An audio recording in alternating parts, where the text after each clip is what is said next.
Hello, I'm Sonic. We will learn about linear constraints.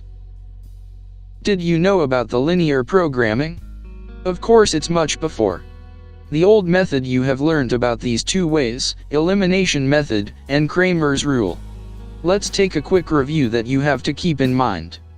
Gaussian elimination method lets you find out the unknown value by eliminating other values. In general, let's take two equations, ax plus by equals c, and ax plus fy equals g. Since ax is found out to be equal, we can eliminate by the way. The obtained equation forms into by minus fy equals c minus g. And Cramer's rule, on the other hand, we write in the matrix form, p and q in a row, and r and s in a row. Or, p and r in a column, and q and s in a column. Minimum is in the 2 by 2 square. That is a matrix A, by the way, times x and y in a column. That is matrix X equals A and B in a column. That is matrix B. You know, the formula is AX equals B, and make sure the main matrix is not equal to 0, that is PS minus QR is not equal to 0. Then you can write the submatrices by changing these columns.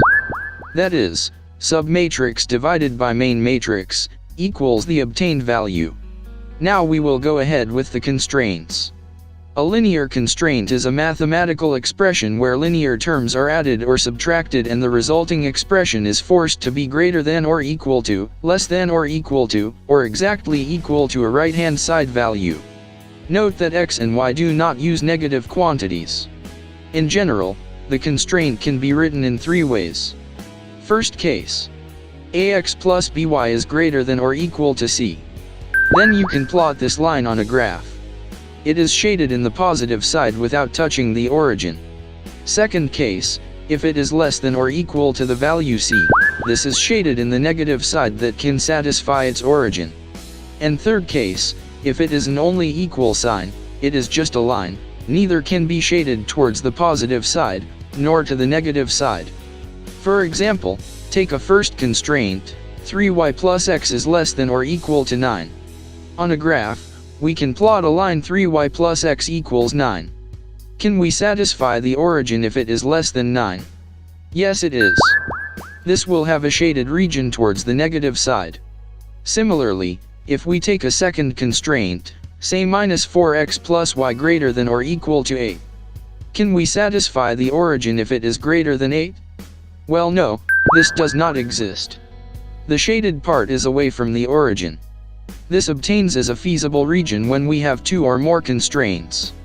Similarly, you can make area bounded as a rectangle, or triangle, or any polygon that can be obtained as a feasible region. For example, x lies between 1 and 5, and y lies between 3 and 6. This forms as a rectangle of 4 by 3 units.